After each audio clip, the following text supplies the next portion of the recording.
Hablaremos de las costumbres de los reyes en la India de la época clásica, que es el tema del que se habló hoy en todos los noticieros.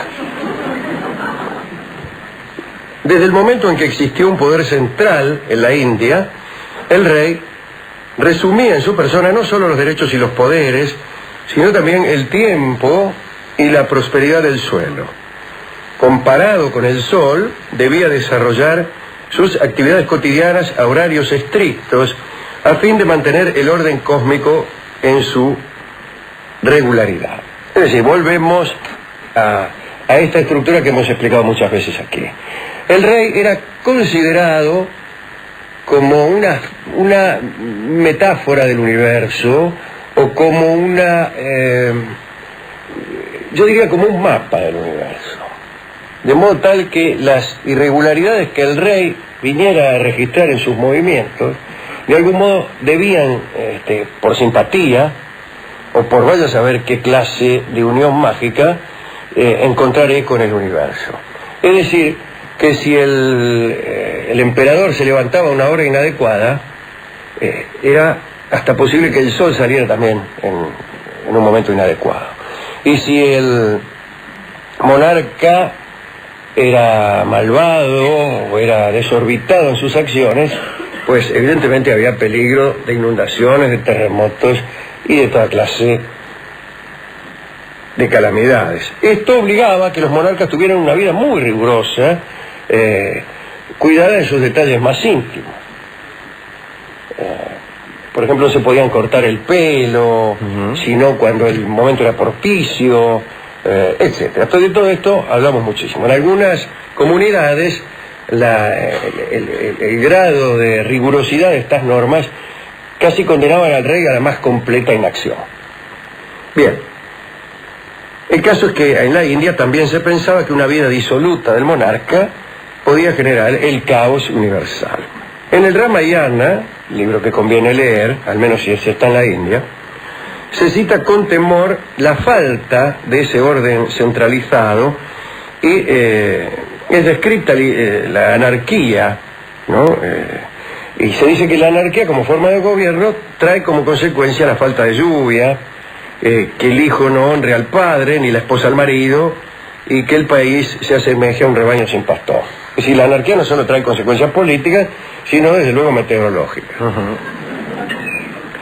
La prosperidad colectiva descansaba en la excelencia del rey y en su conducta personal. Hay que decir que el pueblo estaba siempre ávido de ver al rey, porque ver al rey era también ver al mundo, asomarse, semblantear al rey era semblantear la estructura universal, ¿no? El rey se mostraba en numerosas circunstancias, cuando había alguna fiesta o cuando partía una expedición militar. A veces se mezclaba, eso sí, de incógnito entre sus súbditos. Un detalle curioso: el rey Harsha, en el siglo VII, tenía una especie de ojo de buey abierto por el que dejaba colgar uno de sus pies. Y eso era lo único que la gente podía ver de su persona, ya que a Harsha no le gustaba la exhibición pública, pero consciente de que debía realizarla, prefería esta costumbre sinecdóquica. Se mostraba la gamba y los cortesanos desfilaban ante ella para venerarlo enteramente. Claro. No le veneraban solo los tobillos. A través de los tobillos lo veneraban a él todo. Si la sucesión real, querido Rolón, no planteaba ninguna dificultad, a la muerte del rey, la corona pasaba naturalmente a manos de un príncipe que ya había sido largamente preparado para ocupar el cargo. Pero podía ocurrir que un rey no tuviese hijos, o que fuese reputado incapaz de tenerlos. Entonces le quedaba la posibilidad de recurrir a un método que consistía en pedir a uno de sus súbditos que tuviera relaciones con la reina. Para llevar a cabo esa unión era necesario que el elegido fuera un brahman, es decir, de la casta superior, de gran reputación. Escúcheme, no va a elegir a cualquiera. No me va a pedir a mí. Claro, no, más que nada porque después andan hablando, ¿no? Sí, claro. No sabe la reina.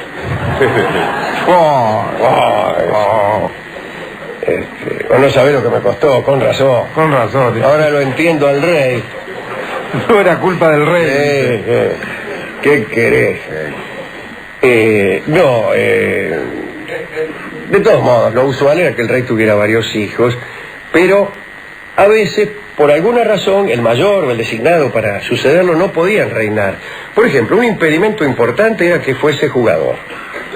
Si el príncipe era jugador, si se descubría que le gustaba el escolazo, o la taba, o el chinchón, o el dominó, o la brisca, o el perro colorado, o el monte con puerta, el monte criollo, el 7,5, el 9... El codillo. El codillo, chorizo. El truco, el chorizo, el pinchanúmero o el desconfio. Aquí se juega mucha guita. Podía interponerse un recurso, una recusación. Dice, no, este muchacho no puede reinar porque se va a escolasear toda la guita de la India al 17, toda la cabeza. Al cincuín. Bien. Entonces, tomaba su lugar el hijo siguiente, desde luego, ¿no? Otra curiosidad, si el rey consideraba que su vida llevaba al reino al desastre, es raro que uno considere eso, pero bueno, tipo por eso, la verdad es que esta vida que estoy llevando está llevando el reino al desastre. En ese caso podía suicidarse ritualmente, porque aquella era la única forma de abdicar el trono. La única forma de renunciar era suicidándose, aunque te mataran también.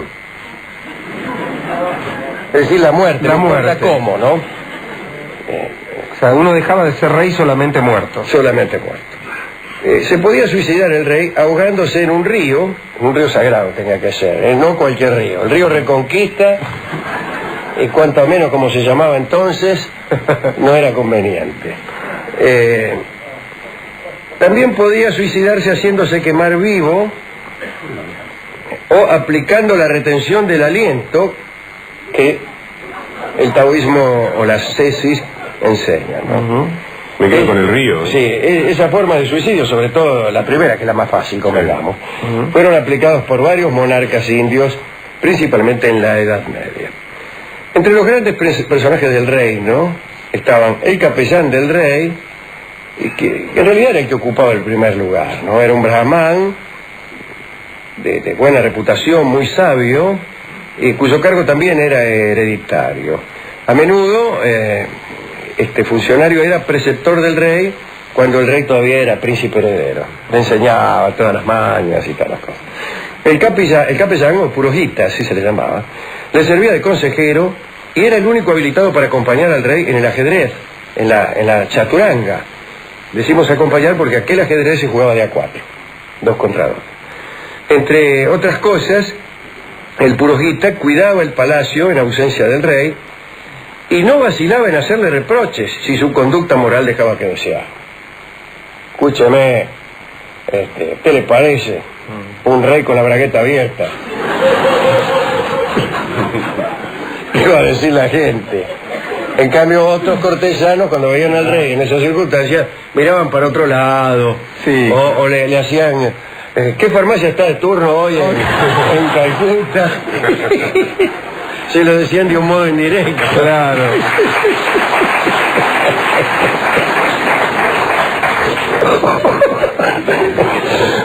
No me hagas reír, ¿no? No, discúlpeme, Dolina. Bueno, otro personaje destacado era el conductor del carro real. Esa era una sociedad inteligente. Personaje destacado, el que maneja el carro, ¿qué? De su valor y de su habilidad dependía la seguridad del rey. ¿Cuál? Ah. No digas nada. Me frenó a tiempo, No debía percibir en absoluto las dificultades del camino, el rey. El escudero real era elegido en una familia noble y desempeñaba un papel análogo al de un paje en las cortes europeas. Iba vestido con una túnica corta, precedía al caballo del rey en todas las salidas y llevaba una campana con un sonido característico. Y característico de las campanas, naturalmente. El que la escuchaba debía alejarse del camino de inmediato. Era uno que talán, como el tranvía. Claro, correcto, flaco. Solo que en vez de venir el tranvía venía el rey. Entonces tenías que correr. Dignatarios y subalternos de menor importancia estaban afectados al servicio íntimo del rey. El principal era el barbero, que tenía el honor de afeitarlo y depilarlo con pinzas de oro y con guantes de boxeo. También estaban los encargados de las sandalias, los espantamoscas, ¿cómo le va? Y los coperos enanos. Unas muchachas encargadas de la bebida debían presentarse al rey vestidas según la moda de los países de donde provenía el vino. Ajá. Le traían un vino. ¿Qué vino quiere? ¿Se lleva vino de Francia? Vino de Francia. La mina vestida como Michel Mocan. Ajá. Y así. Quería vino griego, la mina con una túnica griega y así. El elefante, no, el rey no era el único que requería cuidados particulares. El elefante también. Había uno el elefante real. El elefante real, no el elefante en tanto que estirpe o no, había un elefante al que le decían elefante real, que junto con el caballo de estado, que era un caballo especial, eran considerados paladines del reino y figuraban entre las 7 joyas que consagraban la soberanía de un rey. El elefante, destinado a desempeñar ese papel, se elegía según ciertas características que indicaban un origen sagrado, no cualquier elefante tampoco. Debía tener el pelo gris muy claro, decían que era blanco, un elefante tordillo. Es raro, un elefante tordillo es raro, y un tubiano menor, más raro que eso. Era alojado el elefante en un apartado, por no decir un apartamento, donde diariamente recibía la visita del rey.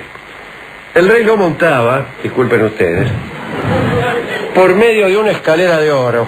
Ajá, escalera de oro. 5, 6, 7, 8 y 9 de oro.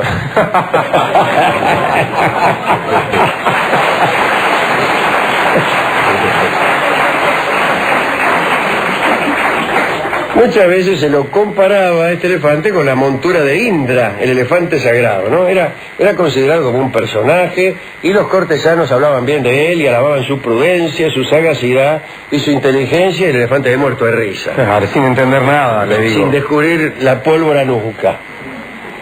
El caballo de estado recibía iguales consideraciones. Para terminar, hablemos del rey en su gineceo, el harén del reinaldo. El monarca era polígamo, desde luego. ¿Para qué es rey uno sino para ser polígamo? No obstante, una sola mujer era reconocida por esposa legítima. Aún reconociendo la prioridad de la reina, las mujeres del gineceo intrigaban con la esperanza de ser algún día la elegida del rey. El gineceo estaba encerrado por murallas, los patios albergaban plantíos de azoka, cuyas flores eran el símbolo del amor. En la primavera las mujeres iban a los jardines y con el pie derecho tocaban el tronco de los azoka para que florecieran. Y estas plantas eran tan sensibles al pie femenino que florecían nomás, como cualquiera. Aparte del rey y un viejo guardián eunuco, no bastaba que fuera viejo, tenía que ser además eunuco. Y hay que asegurarse. Y mejor sería decir, no bastaba que fuera eunuco, tenía además que ser viejo. Sí. Bueno, ahí estaba. Ningún hombre, además del rey y el eunuco, tenían derecho a entrar en el gineceo. Todo el personal era femenino, inclusive un pequeño ejército que vigilaba día y noche todas las entradas. Las chicas iban armadas con lanzas y alabardas. Las muchachas vivían esperando la visita del rey, digo las esposas, ¿no? O las concubinas. Consagraban sus días a los múltiples cuidados del aseo, las abluciones, y algunas de ellas se entretenían enseñando a los papagayos palabras tiernas para que las repitieran cuando el rey las visitaba. Es decir, no hacían gran cosa. Se la pasaban lavándose y enseñando malas palabras a los loros.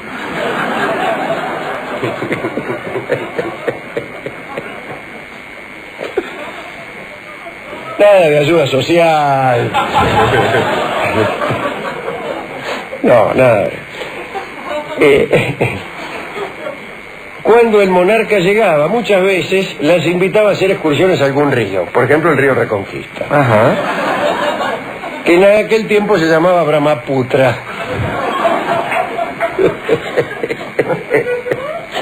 Como todos sabemos. Decenas de muchachas se desnudaban y se entregaban junto al rey a graciosos chapoteos. Acerca de cómo un chapoteo puede ser gracioso, debemos decir que lo es cuando ya deja de ser un chapoteo. Claro. Dice, esto es lo que me pareció gracioso, explica el rey. Su majestad, dice el consejero, Sí. el que le avisó que tenía la bragueta abierta. Sí. Dice, pero eso no es un chapoteo. Claro. Con razón, dijo.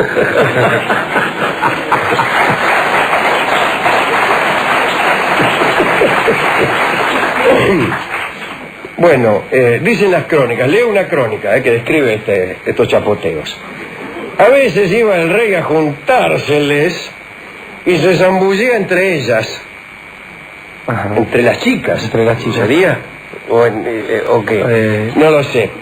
Admiraba sus bustos erguidos. No era entre las chicas. ¿No? Dice, el rey admiraba sus bustos erguidos de juventud que hacían temblar los lotos al agitar las aguas. Le temblaba el loto. ¡Oh! Me tiembla el loto, la quiniela y el gordo de Navidad.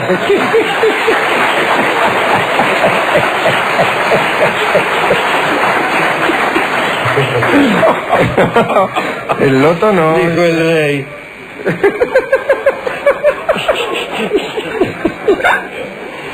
Cuando volvían al gineceo, Sí. cenaban bebida, Mientras tanto, no sé, los musulmanes declaraban la guerra. Bien. Luego se unían en el salón reservado a las danzas, sentadas en gracioso desorden. Parece que todo era muy gracioso allí. Sí, demasiado. El chapoteo, el desorden, los bustos. Demasiado, ¿no? Uno no tiene la imagen de un gineceo como algo gracioso. No, realmente no. Yo cuando se ahora. empiezan a reír, considero que he fracasado. Bueno, estas chicas esperaban sentadas una vez más la llegada del rey. Bueno, así transcurría la vida cotidiana en el gineceo real, ociosa y lujosa, acompasada por las visitas que hacía el rey y por las exigencias de aquel señor. Es decir, evidentemente el rey estaba obligado a llevar una vida digna, pero si uno es polígamo, se la pasa el día chapoteando, es decir, no cuesta tanto ser digno. La dignidad es brava cuando uno tiene que levantarse a las 5 de la mañana, Sí. mantener una familia, ¿no? Y cuando esta dignidad se ve en entredicho a cada momento por la tentación, por la violencia, por el resentimiento, por el frío, por la ropa agujereada. Sí, claro. La única cosa que a mí me parece puede ofender la dignidad de un rey que pasa esta vida es ciertamente la cremallera abierta. Así que eso es lo que tenía que cuidar el rey durante toda su vida. Por eso el consejero le decía, Petrus... Y le señalaba, ¿no? Claro que le señalaba de ahí. Está abierto lo de Gigliotti.